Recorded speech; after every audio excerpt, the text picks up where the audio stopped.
Cortez from the Bronx, New York. Alexandria, thanks so much for being with us tonight.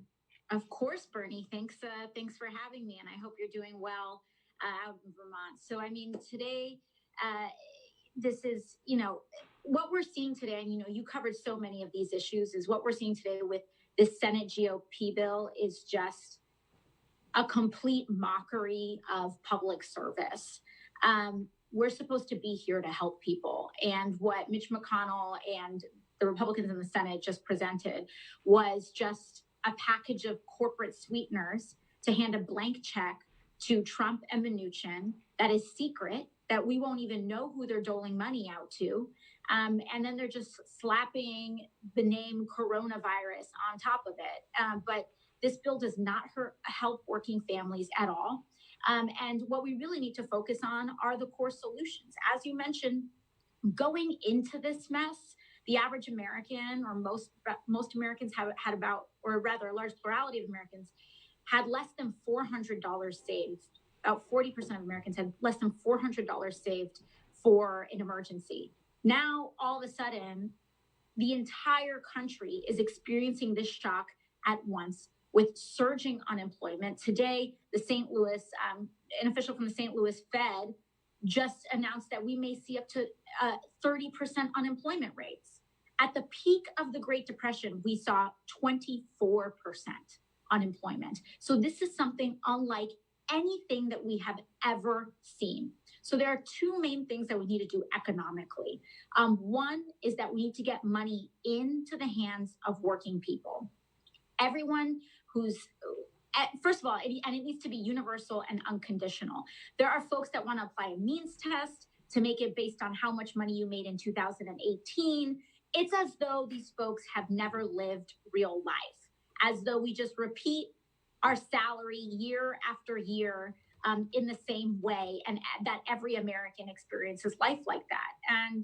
And we all know that that's just not true. Just 2 years ago, if someone was going off of my 2018 income, it would be a bartender's income.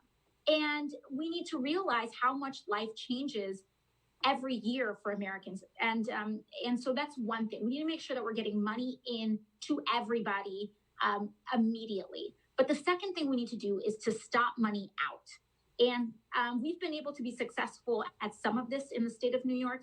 As you may know, Bernie, and for everyone who's tuning in, New York right now is shaping up to be one of the epicenters of this crisis. We are the largest city in the United States, very densely populated. We share public transit and all sorts of things. And we are having thousands of cases pop up throughout the state. And I have several hospitals in my district. I have Elmhurst Hospital. I have Jacobi Medical Center. We have New York Presbyterian nearby. We have Montefiore Hospital. And these are hospitals that serve working people. They serve immigrant populations. They serve working class populations. And basically what coronavirus has done is poured gasoline on every slow rolling crisis that we have been experiencing in the United States and just set it on fire for everyone all at once. So now you have folks who are afraid to go to the hospital because of their documentation status. They're afraid to go to the hospital because they don't know how much the bill will be just for them to go and get treated. And that, of course, exacerbates the situation because people don't want to go in and get a test. They don't want to get, they're afraid of the cost of this treatment if they're uninsured or underinsured.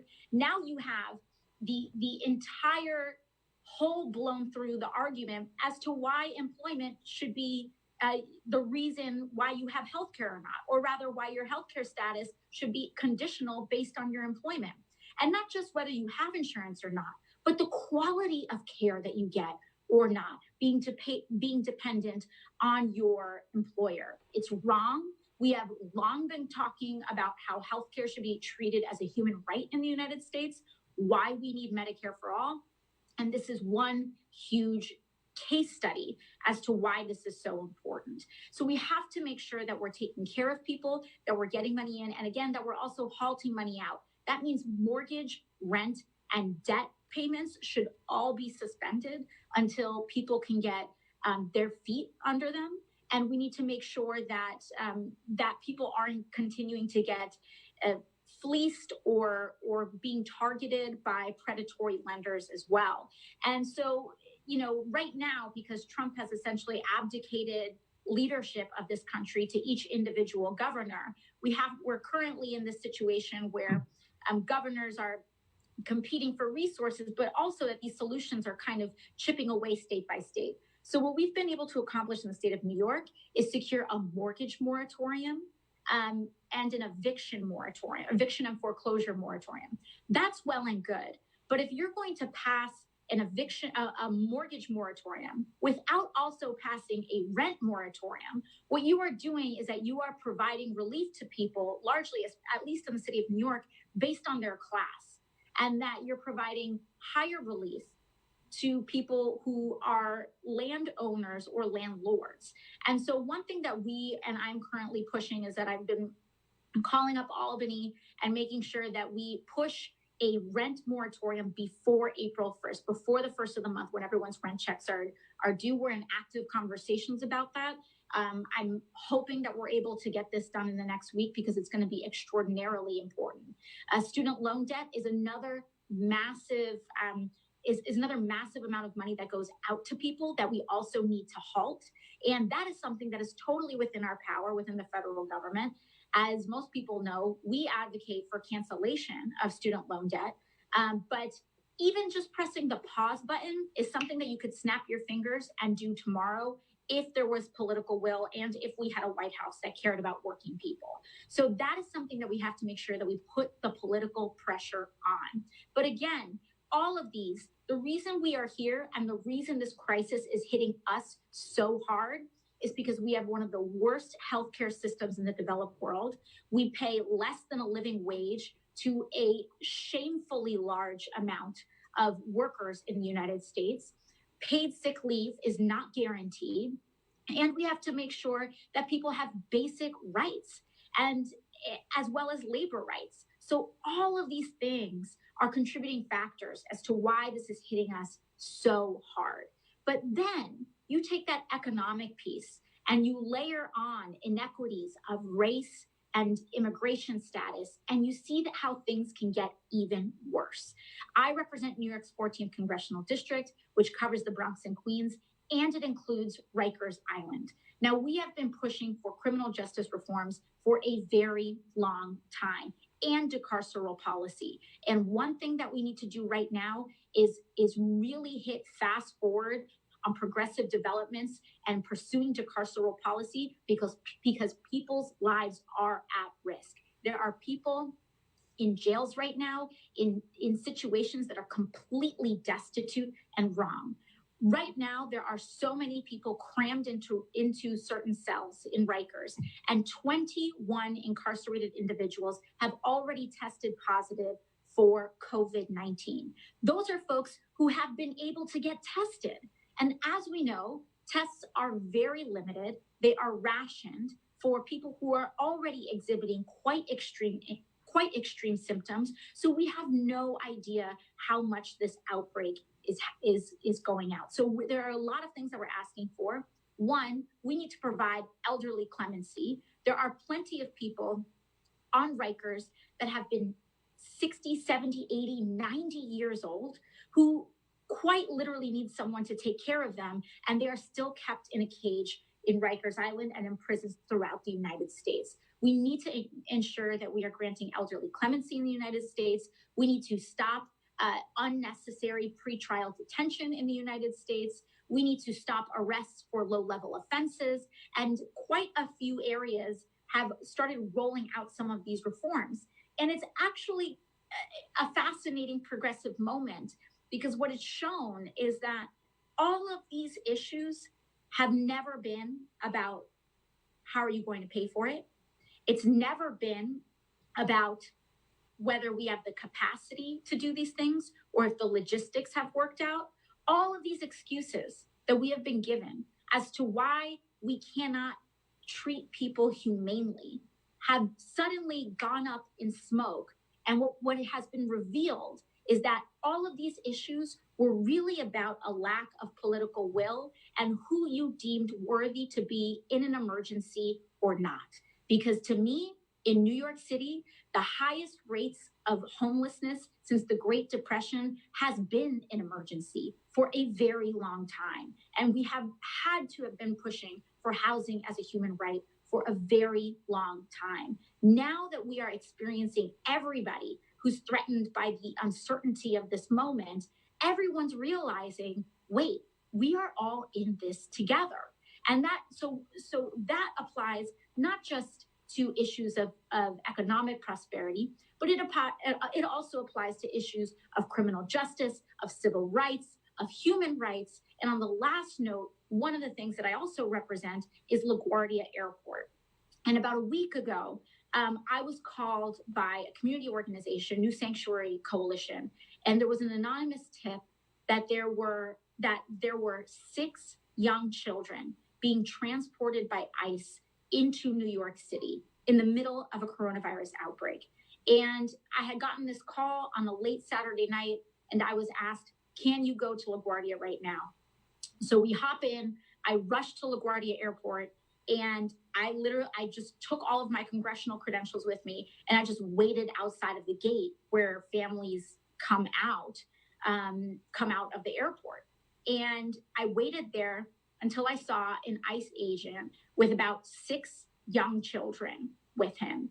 And that's when we started to realize that meanwhile, while the Pentagon has paused all domestic travel for the military, while everyone is working from home, while we were then on the brink of instituting a shelter-in-place policy, you still have ICE that's trafficking children across the country.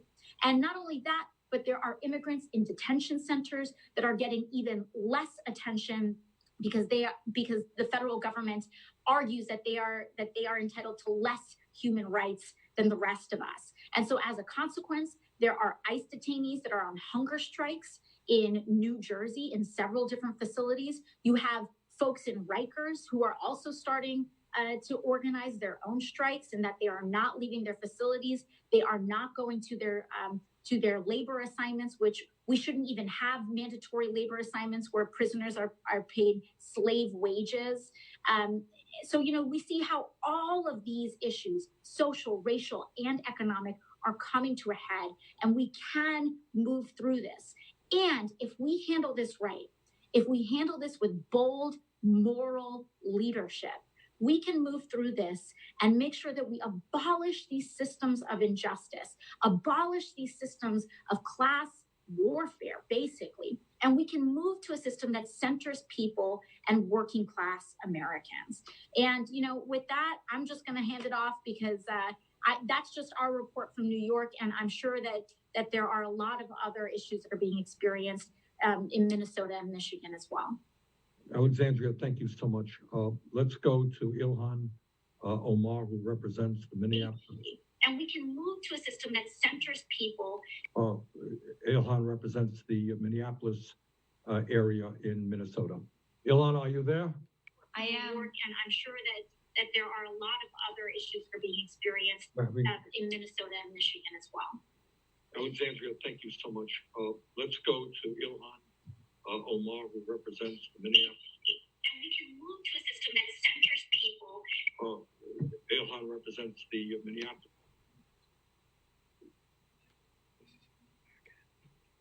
Hello, Okay. Bernie. How are you? I'm good, Ilhan. How are you? I'm doing good. I was just listening to Alexandria speak so passionately, really about what is happening with our immigration system and how in this particular time we're really failing to show up humanely for vulnerable people. As you know, I led an effort to try to get the Homeland Security Department to halt all deportation, to try to make sure that their facilities are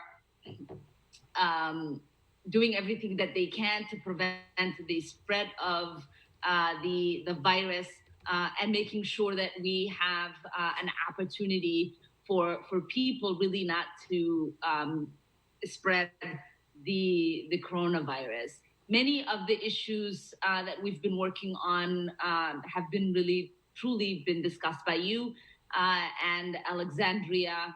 There are a few things I wanted to highlight. So thank you for giving us the opportunity to have this conversation today.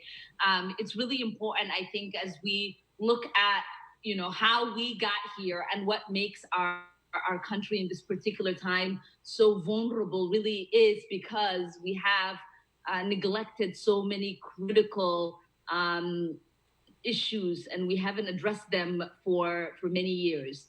The lack of income inequality that exists in this country is now being exacerbated through this crisis. In Minnesota, I think just in a couple of days there was about 100,000 people who applied for unemployment insurance.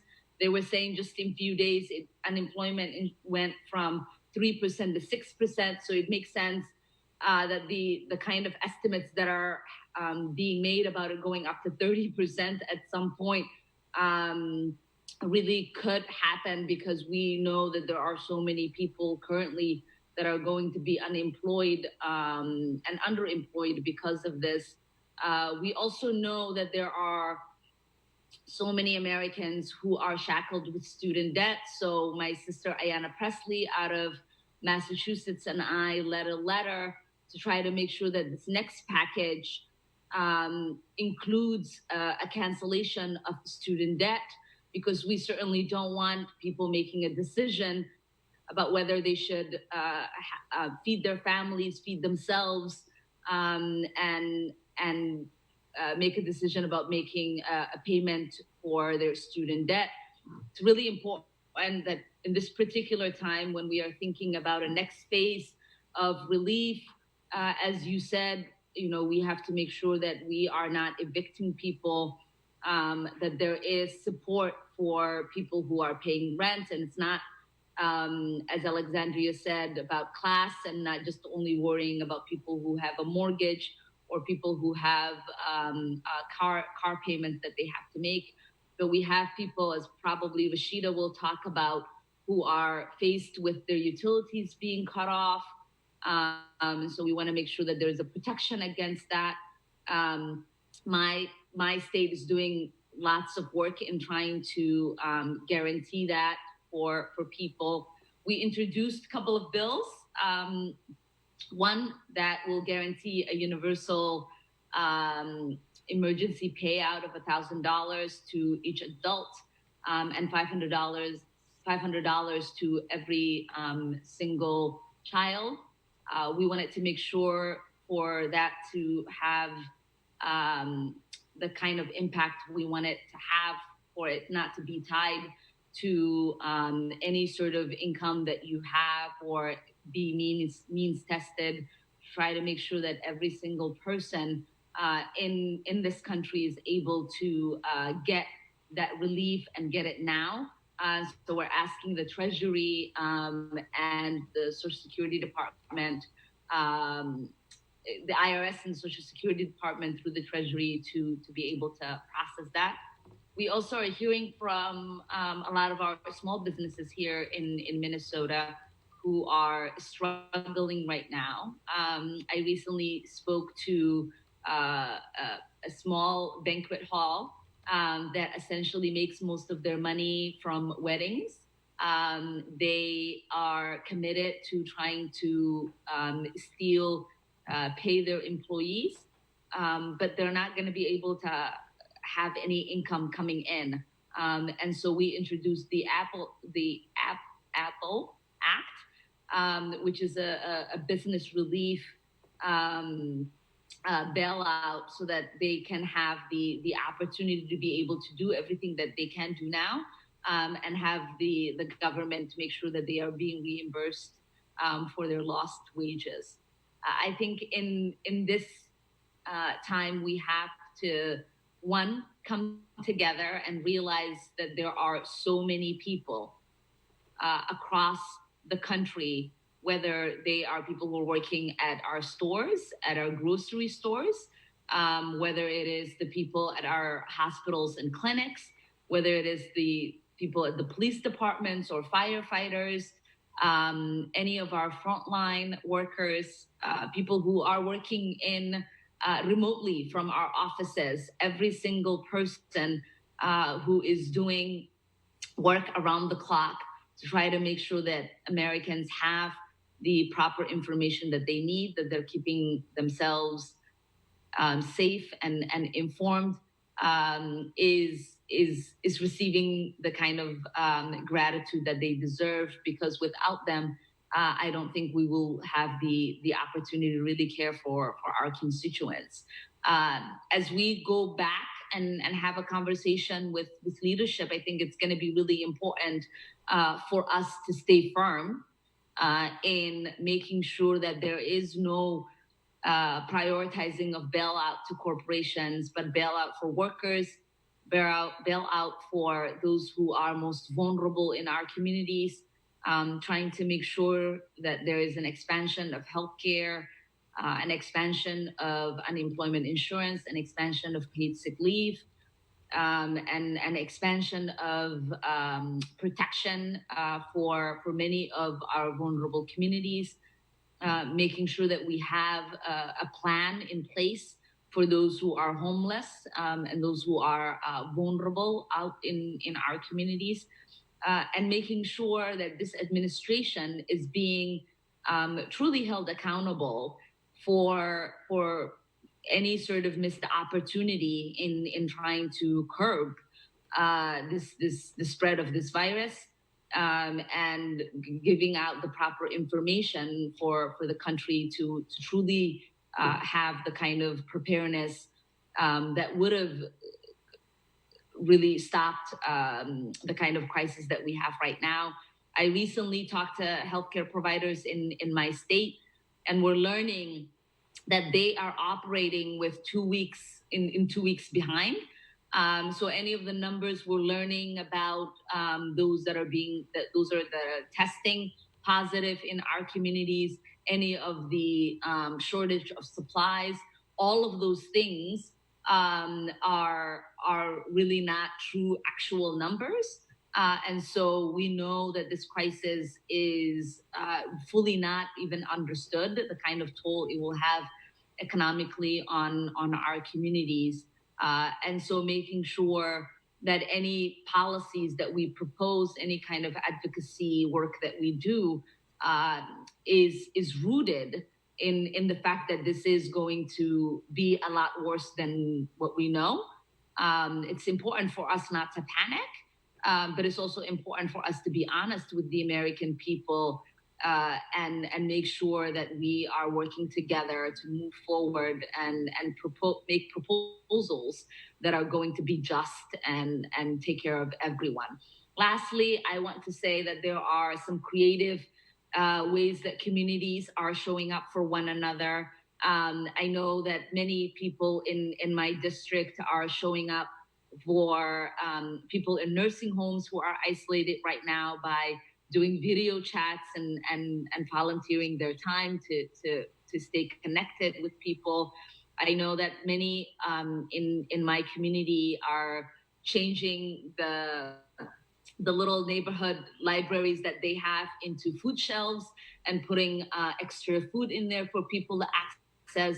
I know your campaign has done a lot of work in trying to raise money so that communities have support that they need. Our campaign is utilizing its resources to do community check-ins and wellness check-ins with people. So I know in this particular time, we can all be very creative, use the resources that we have, and use them in a way that is going to create a positive impact on everyone around us. And as lawmakers, we have a responsibility to put people first and make sure that we continue to fight for people who are vulnerable in our communities. Thank you. Ilhan, thanks very much for what you're doing and for your being with us this evening. Our last but certainly not least is Congresswoman Rashida TLAIB. from Michigan who represents the Detroit area. Rashida, you there? Okay, we can hear now. Hi. Yay, we can Hi, hear Bernie. Oh, Hey. my son wants to say hi. Hey, how are you? Yeah, I'm homeschooling, Bernie. I'm homeschooling. So everybody quiet, please. I'm on the thing. Okay, so I'm really glad that we're doing this because I think it's really important that folks need to know and have a human face of what's actually happening on the ground, because I think the disconnect sometimes in Congress and DC is so real. As somebody that worked at nonprofit organizations, always trying to go to Lansing and all those different local governments, telling people, you know, we're in survivor mode already before the coronavirus. And you know this, Senator, and I know my great, amazing colleagues. I miss them so much. I miss you, Alex, Ohan. Miss you too. Thank you. And so I already saw statistics where unemployment has gone up. I think we're at 108,000 unemployment applications in Michigan. I think during the Great Recession recent, it was like 77,000. So it's up 2,100%. Most of our neighbors, again, are already in survivor mode. So most of our folks already have lack of access to healthcare, to fair wage and all of those things. So I am talking to many folks that understand that. So we must be aggressive, as you all know, and very creative and inclusive. I think it's so important that we're as inclusive as possible.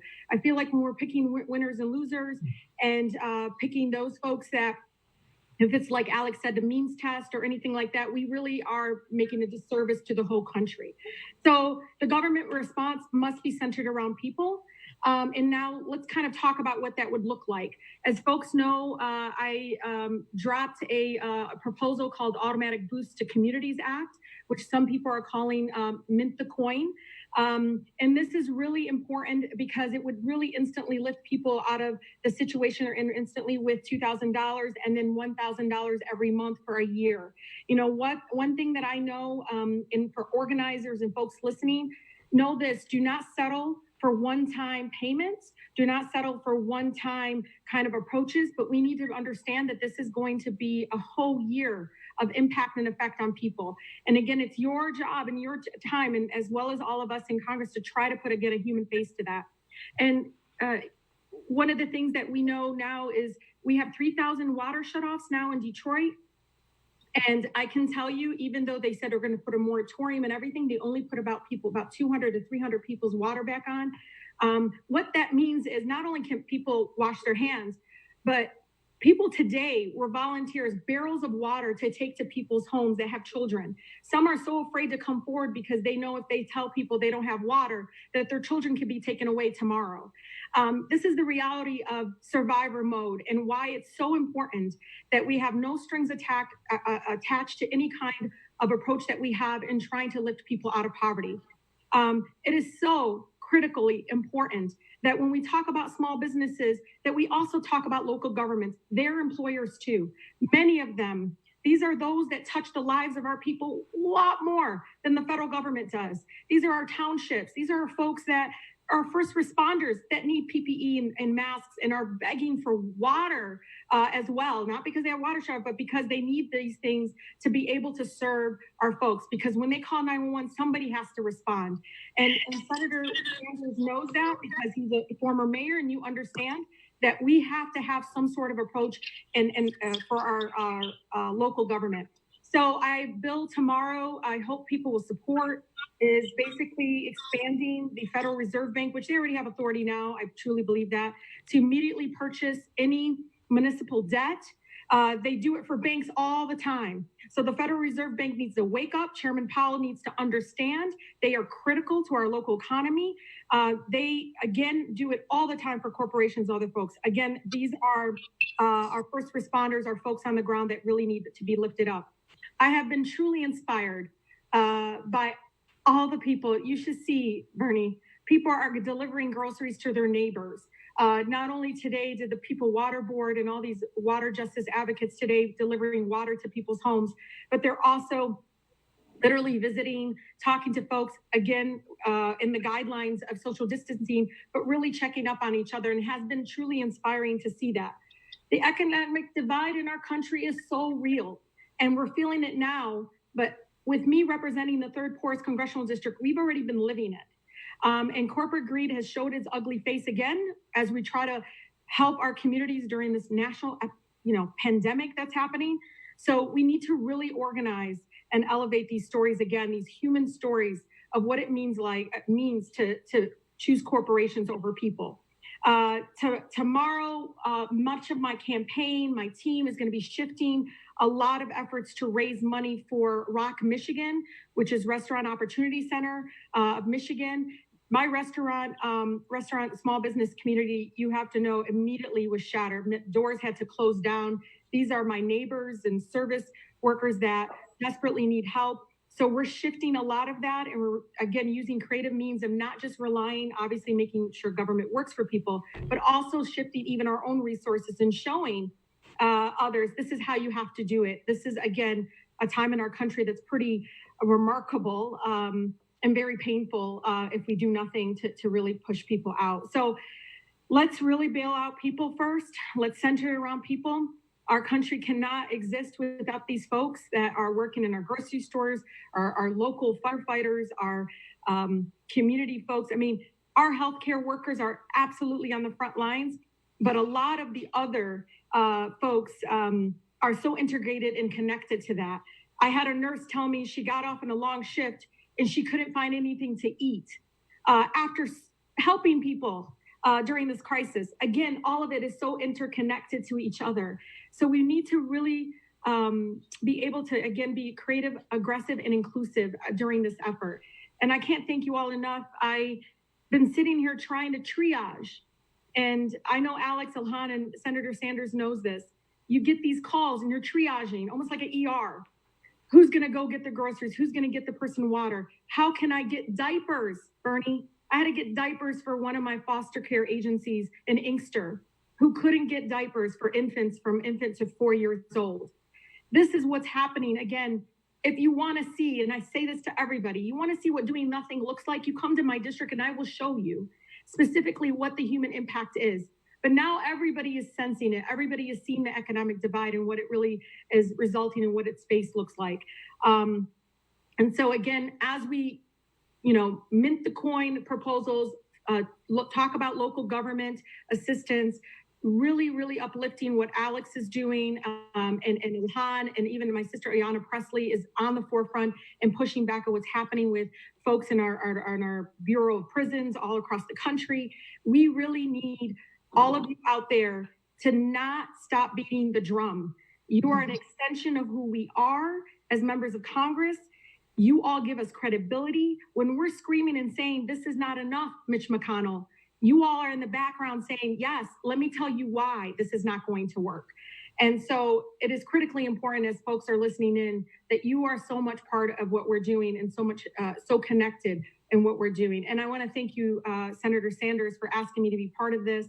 And sharing what my team and I have been working really hard on, and sharing again what frontline communities like mine and 13 District Strong is experiencing right now during this national epidemic. Thank you so much. Well, thank you, Rashida, and thank you, Ilhan, and thank you, Alexandria. I don't, frankly, don't know where to begin. There's so much to discuss.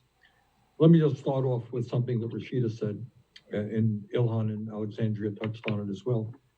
What can, in the midst of this crisis, before we talk about government policy, what can ordinary people do to help their neighbors right now? What are some of the things you guys are doing? What are you seeing other people doing? At this moment, what is extraordinary, at the same time as we see this ugly corporate greed, we see the best in people, putting their lives on the line, literally, to help other people. Why don't we start off? Alexandria, what are you seeing in your community? What are people doing? Yeah, so I'm so glad that you asked this point and you asked this question, Bernie, because there are things that we can do to make our lives better immediately. This past week, my campaign hosted an organizing call on how to set up a mutual aid network in your neighborhood. And, in our city, it could be your building floor, it could be your block, it could just be your street.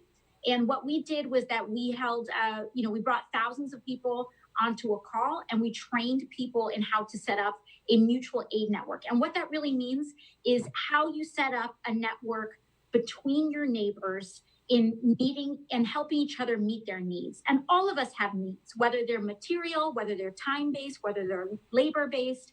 And so right now, if you live in a building or if you live, on a block, you can make a little sign and say, I'm here to help you out. And you can say what that help is. Or you can say, hey, I need some help. And and that helps us, process and really come to each other's aid without trying to just wait on Mitch McConnell to do the right thing. And so some ways that you can help each other, things that you can provide, you can offer childcare to a trusted neighbor. If your neighbor trusts you, if they have to work from home, you can offer childcare. You can knock on an elderly neighbor's door, talk to them through the door so you don't have to open the door, and ask if you can go get their groceries for them. And make sure that you don't have to expose them to unnecessary risk. So next time you go to the store, ask someone if you can get anything for them, or if they can just give you your grocery, they could just give you their grocery list and their payment. You can also just check up on people, see how they're doing, see if they're okay. And for a lot of people, our society and the way our society is organized creates an immense amount of isolation. And that is only going to exacerbate in the months to come. So making sure that we are finding ways to socially connect with one another, even if we cannot be physically present, is all incredibly important. And so, for anyone that's interested, you can go to my website, ocasio-cortez.com. I'm sure it'll be on our past events. The legendary organizer, Miriam Kaba, organized and helped lead us through not just how you conduct mutual aid, but the important political history of mutual aid that spans all across the United States and our history. And so that's something that I would say is an extremely important way that we can organize and make each other's lives better immediately. Good. Thank you, Alexandria. Ilhan, did you want to add something to that? There were a couple of things I mentioned earlier. I think turning the neighborhood libraries into a temporary mini food shelf is a great idea. Many of us have perishable foods that we might not be using ourselves or might have the resources to get some extra stuff.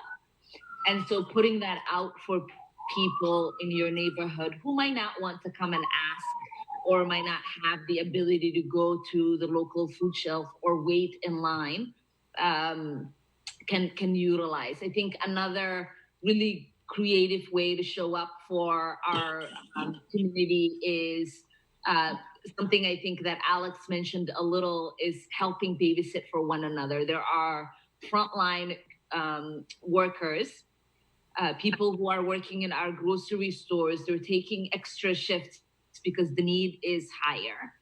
People who are working at hospitals, whether it is a nurse or a doctor, every single person that's making our hospitals and clinics run, they're putting in extra time. And so if you are able, signing up for a shift to help care for anyone that you know's children, that's helpful in this particular time. I was completely moved in seeing some of the young people in my district really engage with elders through live chat and having that ability, because we know many of our elders in a home care setting are used to getting visitors. They're used to having interactions with people. They're already mostly isolated.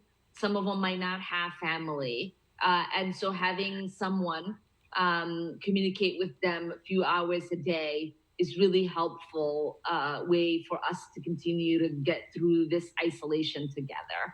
It's also really good for people's mental health, for young people who are used to socializing and going out, connecting with an elderly person who desperately needs that interaction is really important. We can do that with our veterans in the VA and find creative ways to set that up. And so I think, in this particular time, it's really going to be important for us to show up for one another. Campaigns, I ask many of our colleagues who have functioning campaigns, who are running for re-election, to utilize some of their resources in asking their campaign staff and campaign volunteers to do community check-ins, to call their constituents and the people that they serve, not just wait for the phone calls, but to also call themselves and see how things are going. We're starting with elders in our district, but you can start wherever you want. And I think for people out there that are thinking about ways that they can help, they can sign up to volunteer to make phone calls and utilize your dialer as you engage people in raising money for important causes, or they can sign up to volunteer with our campaigns and make sure that they are helping do some of those community check-ins and have conversations with people right now.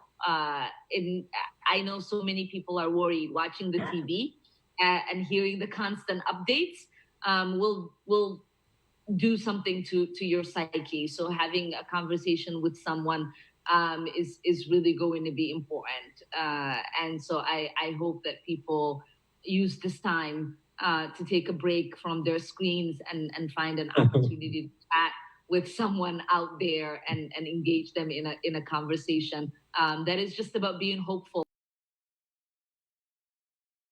this tomorrow, that we will ultimately get past it and we will do it together. Ilhan, thanks so much. Rashida, do you want to add a few words?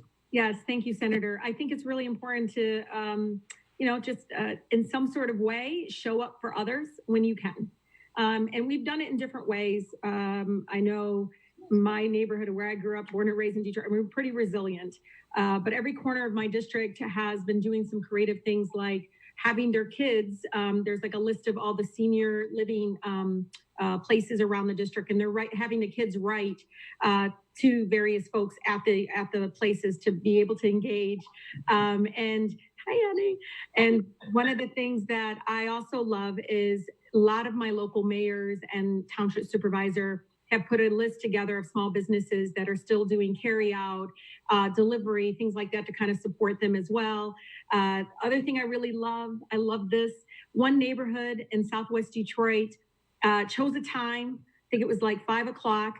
Everybody at that time said, go out on their porches and just wave to each other. I actually broke down in tears because it was just so beautiful to watch. People got up on their porch and they probably would have never done something like that if not for the national, epidemic. Rashida, you have to acknowledge you cry all the time anyhow, right? But it was so beautiful, Senator.